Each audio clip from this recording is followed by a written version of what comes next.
Hi, everybody. My name is Deja Pink. Thank you so much for tuning in to this week's community conversation. Joining me, I have Sarah Lehman and Abigail DeShazo, and we will be talking about high risk advocacy and how it impacts the work that we do here at Denton County Friends of the Family. So, before we get started, ladies, would you both like to introduce yourselves and your roles? There. Sure, I'll go first. Like Deja said, my name is Sarah Lehman. I am our agency's Advanced Advocacy Coordinator, and I've been doing advocacy work at Denton County Friends of the Family since 2016. And before that, I also worked with our community education team, and now it's definitely much better as our PEEP team. So that's just a little bit about me. Abby. Hi, I'm Abby DeShazo, and I have been staff as an advocate with Friends of the Family for almost 2 years. I have my 2-year anniversary next month. Before that, I was an advocacy intern for about 6 months, and I have recently transitioned into taking on more high-risk cases within the last 6 months. Thank you. Before we get started into high-risk advocacy and how it impacts client outcomes and what exactly it is, Sarah, would you mind sharing a little bit about the background about how the high-risk advocacy team came about? Yeah, I mean, this really calls for story time. And I think, so and just to preface this, at our office, we have high-risk advocates that help support victimized parents who have open CPS cases.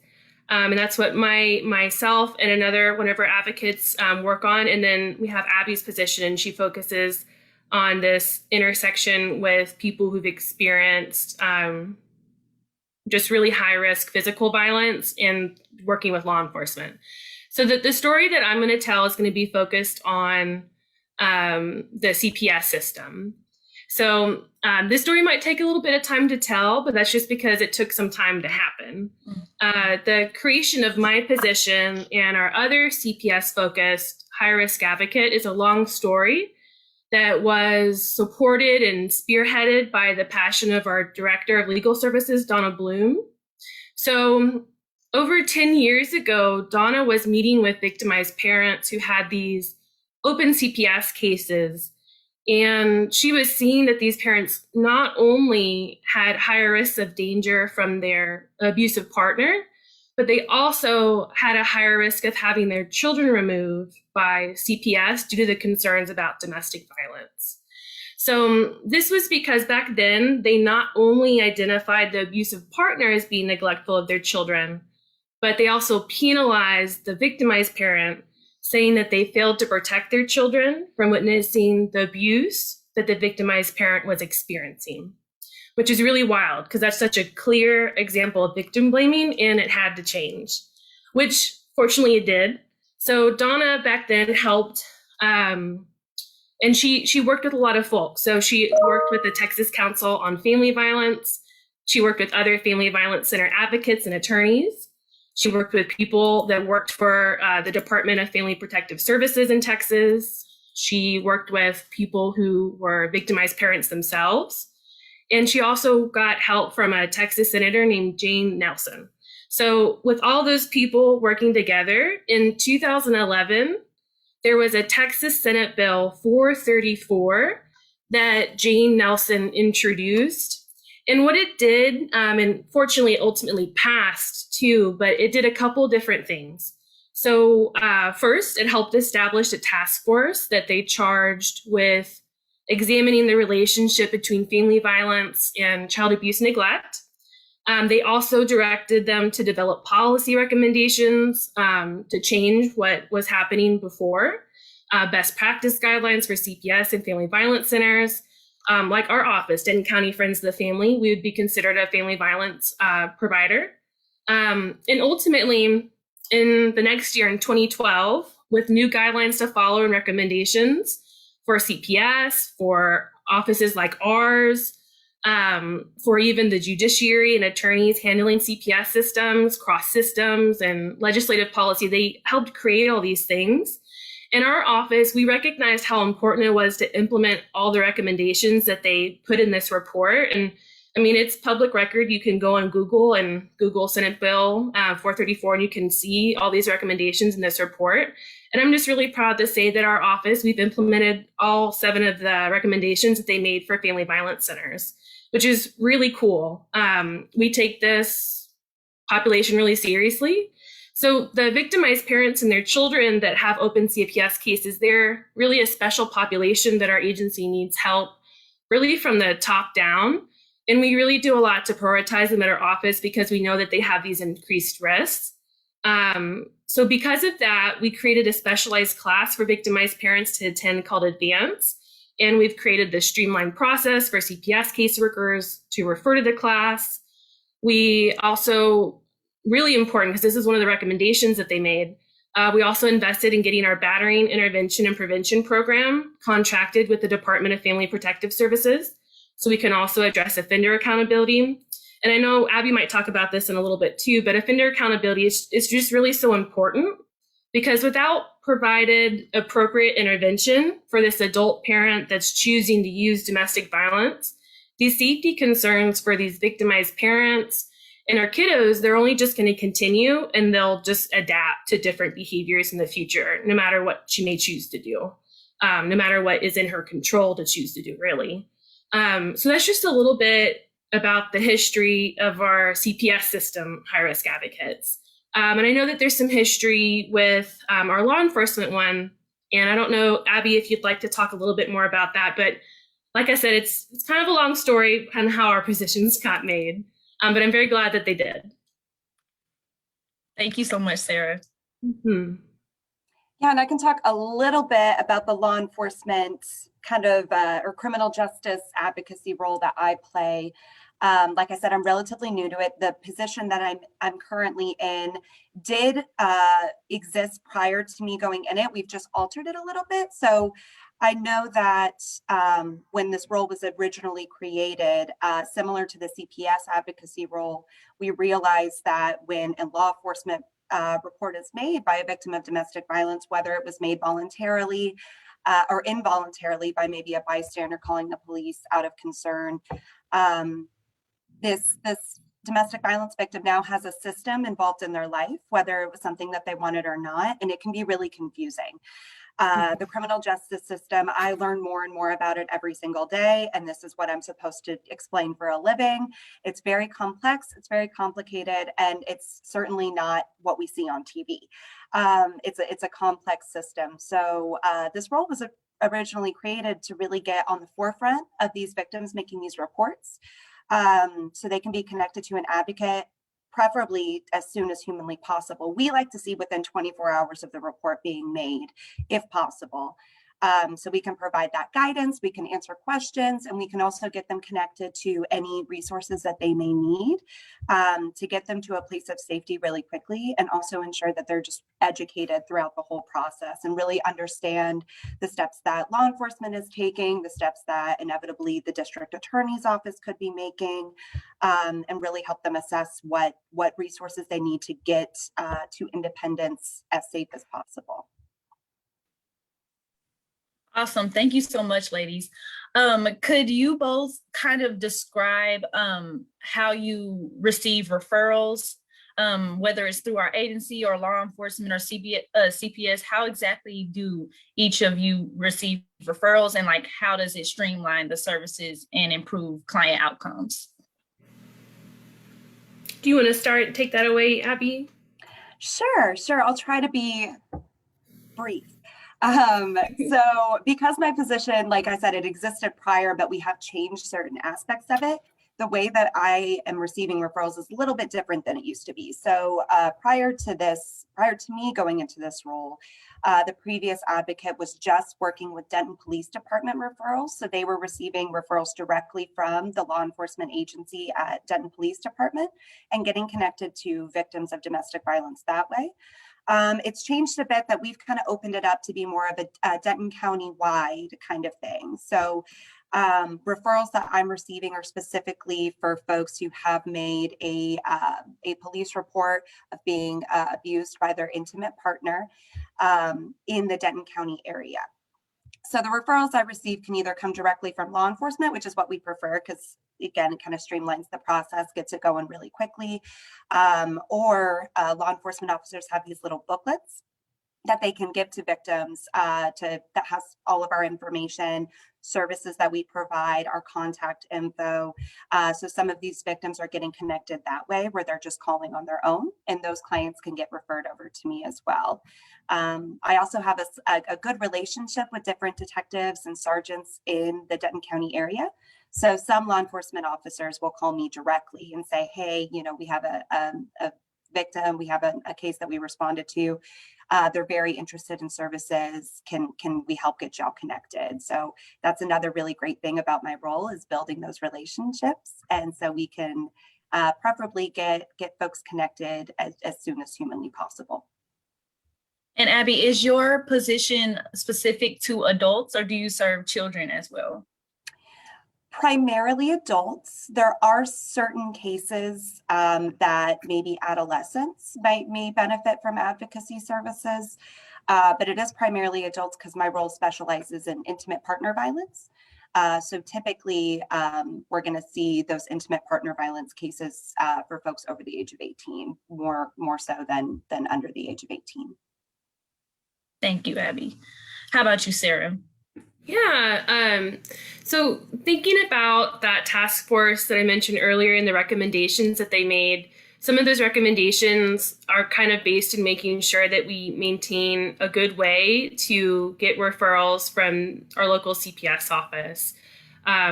We are bound and determined to make sure that we can provide services to adult victims of domestic violence, which is one of the recommendations for family violence centers like us. Another recommendation was that we wanted to provide enhanced community outreach at multiple places. So for our CPS focused high risk advocates, myself and my coworker, we can get them mostly through an online referral that we created for CPS caseworkers to submit themselves.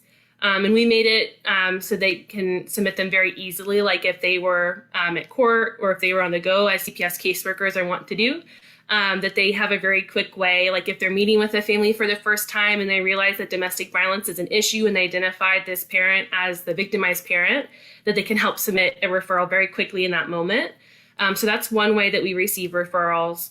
Another way, again, talking about these multiple points of entry to our office, is in the child welfare system. Sometimes they have special meetings that they may ask parents and families to participate in. And we get contacted by CPS staff to attend those meetings to talk about our free services and how they can help provide wraparound services to the entire family to address these safety concerns. So we'll go to those meetings regularly. I know we've developed a really great partnership and relationship with our local office that helps to continue those things. And I go pre-COVID, really, I know this was another way we connected to families, but for parents who did have their children removed by CPS, and again, pre-COVID, one of the services our advocates provide is court accompaniment. Sometimes we may intervene with a family at a court hearing. Now, during COVID, that's a lot different because hearings are happening by Zoom and you can't really intervene in a Zoom hearing like you could at a courthouse. But those are some of the biggest ways I know that we do get referrals. And just like Abby said, a lot of our work is about building partnerships. So sometimes I'll get calls from caseworkers or my coworker and maybe they haven't submitted an online referral yet, but they're not certain if maybe it reaches the needs of a referral. They're not certain if what they are hearing from this family is domestic violence. And we'll consult with them for free over the phone to make sure that they're getting the appropriate services that are going to be the best fit for the family. So that's a little bit about how we receive referrals. Thank you. And I know you've talked a little bit about your the advanced program that you're over. Could you talk a little bit more about that? And is everyone who was in the advanced program appointed to it, or can people like self-enroll into advanced? Yeah, that's such a great question. So the way that we created our advanced class, advanced actually is an acronym. It stands for Acknowledging Domestic Violence and Navigating Child Protection Effectively. And we created it specially for victimized parents that are referred by their CPS caseworker. So for folks or parents or families that may contact our office on our own, and maybe looking for like psychoeducational materials or an educational class to learn more about dynamics of domestic violence, to learn more about positive parenting, to learn more about boundaries and communication. Those are just some of the examples of topics that we present about in our advanced class. They actually would not be able to attend unless they had a CPS case open and their caseworker referred them. That being said, the information that parents get to learn about in our advanced class is available for folks that decide to become a client of our office as well. We have really great classes that they can attend to receive the exact same information.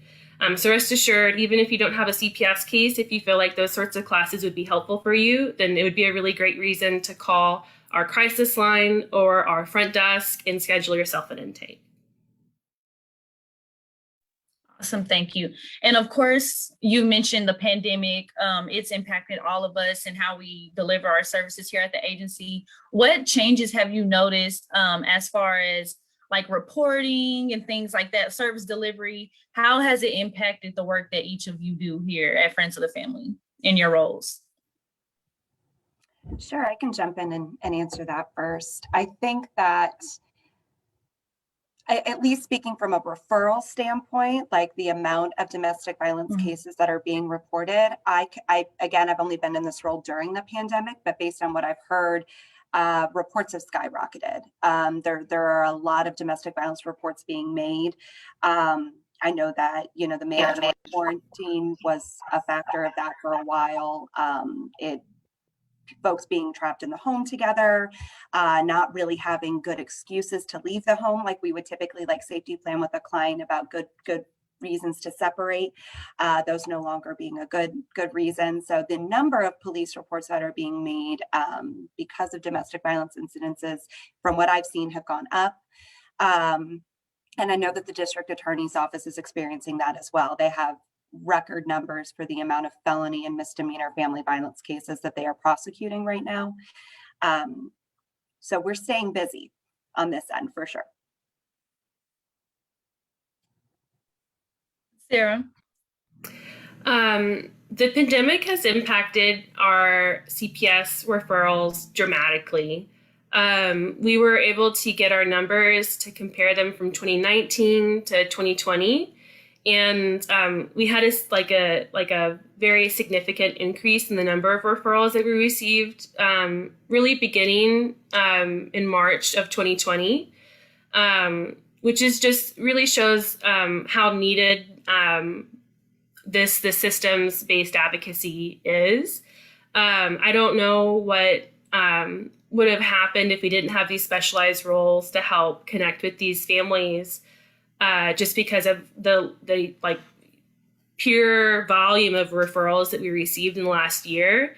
It was just it was an amazing number to see. So it's definitely impacted us. That being said, I would say that before the pandemic, even though we received less referrals, I don't think that we were able to see or connect with as many families as we're doing now. And maybe that's because of the number of referrals we're getting. We're obviously going to connect to more people. But I really think that it's also the ways that our office has prioritized adapting to meet people's needs where they are.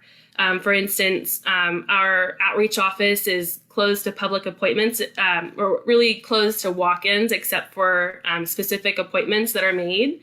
And otherwise, we're helping to connect with families remotely.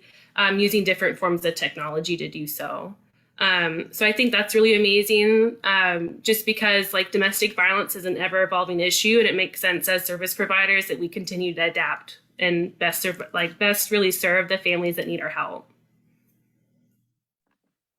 Thank you so much. Abby, I want to talk a little bit about the intersectionality with law enforcement when it comes to cases of DV. So how have you noticed in your role how the how having law enforcement involved maybe in a case versus not, how it can impact a client's outcome? Great question. It's really going to depend on the circumstance of the victim, but kind of an overarching thing. I mentioned briefly earlier that something to keep in mind is that this police report being made could have been involuntary. So, and even when they are voluntary, welcoming law enforcement into your life comes with a lot of different things. It's not exactly what we see on TV most of the time. It's not a respond, get the bad guy, leave. That's what we like to see happen, and sometimes that is what happens, but it's a process after that as well. You know, once they arrest the bad guy, what happens? And that's a really big part of my role. And one thing I really enjoy about my role is being able to educate right there at the forefront. So these victims really understand, like, okay, now I get it. Because I think a lot of the times our population with this intersection get very confused and think that the systems are moving really slowly, which sometimes I agree. I believe that things ideally would move faster, but we also have to see it from the flip side of things. These detectives, these sergeants, these prosecutors have so much on their plate. And I know that they're doing everything that they can to speed the process along really fast. So I enjoy being able to create those realistic expectations for our clients and let them know, hey, you've done everything that you can do. You've made this report.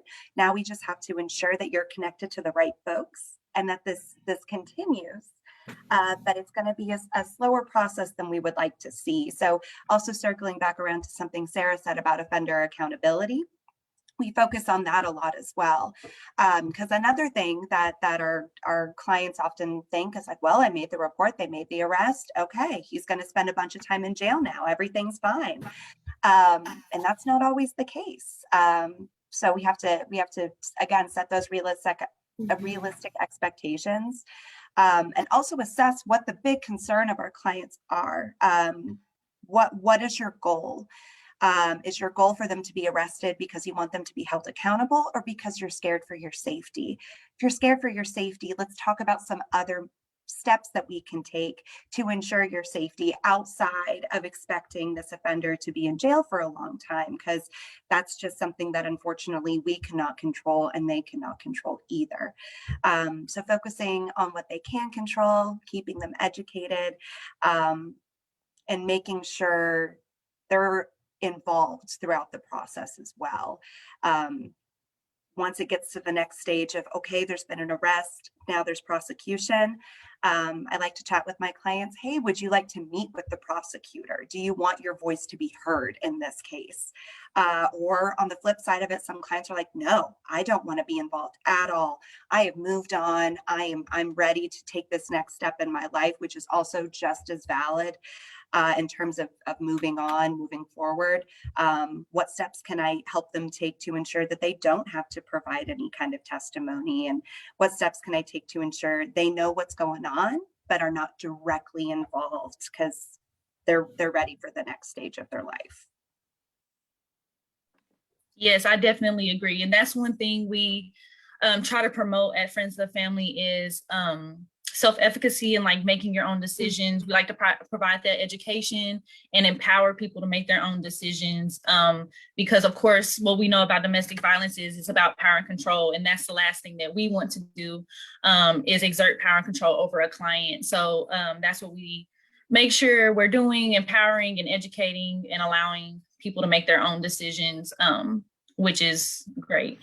Of course, ladies, this work is very, very heavy, especially dealing with, cases of child abuse or domestic violence every day. How do you all find this work rewarding? How do you take care of yourselves and your mental health, especially during a pandemic? I think one of the first things is setting like just really healthy work boundaries. Like you can't pour from an empty cup kind of situation. The I think unique thing about Abby in my position and our other high risk advocates position is a lot of what we're responding to is emergencies that are like crises in action right now. So that's maybe something a little difficult to balance, is how do I maintain like my proper work boundaries so I can stay ready to do this day in and day out, but also respond to these families' like urgent needs that they have right now. But I think like knowing that we deserve to have time to rest is important, and being able to prioritize things that way is helpful. No, I completely agree with what Sarah said. And to kind of piggyback on the setting boundaries, I think it's just like we like to set realistic expectations for our clients. I think it's important that we set realistic expectations for ourselves as well. I know Sarah and I and our other coworker talk a lot about how, oh my gosh, I wish I could do this, or I wish this would happen. But just like we tell our clients, we have to focus on what we can control and what we can't.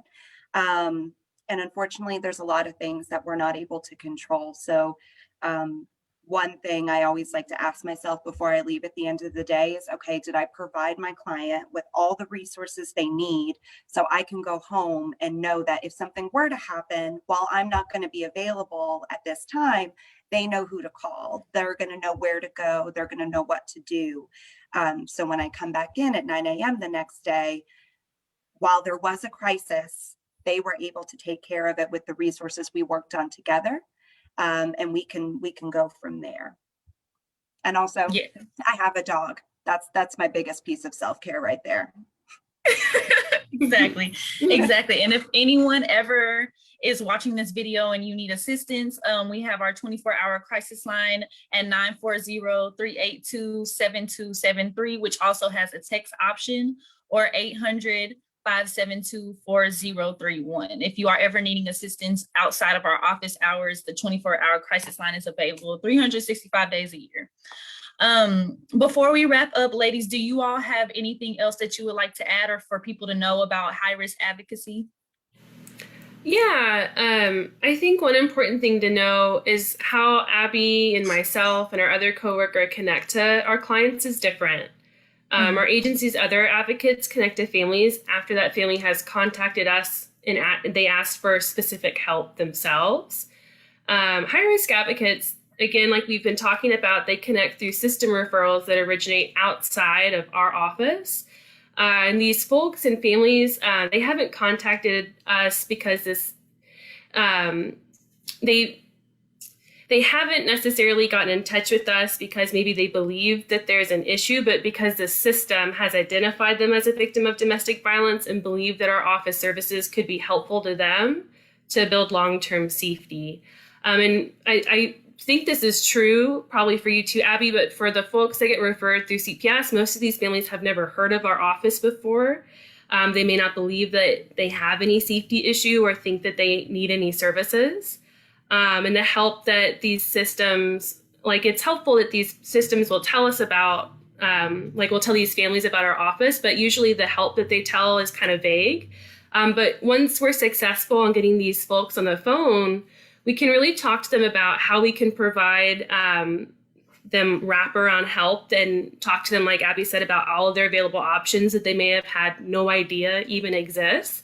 And it just really opens their eyes to knowing that there are some things that are in their control, that they can start doing things on their own if they would like to. I think the other thing, again, talking about how we prioritize these populations, is that we tailor services to them instead of them telling us what they would like to do. And I think another big difference is that the people calling our office to schedule and get involved themselves, they're in what we would call like an action stage. They know what they want and they contact us. And that's just not true for the folks that Abby and myself and our other high-risk advocate work with. The other thing I know we haven't talked that much about, but we, as high-risk advocates, again, our positions are systems-based. So I feel like we serve two groups, right? We serve these victimized families, but also these systems. And I know that we're constantly working on growing and improving our relationship with our local CPS office and also with our local law enforcement.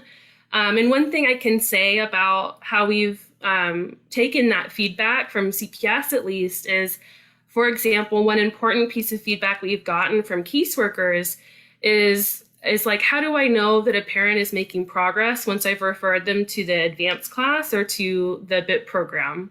And to help, we've designed a special measuring parental progress training. And that training it doesn't just exist for CPS caseworkers to learn about these things, but also for CASA, court-appointed attorneys. We have plans that hopefully judges could attend too.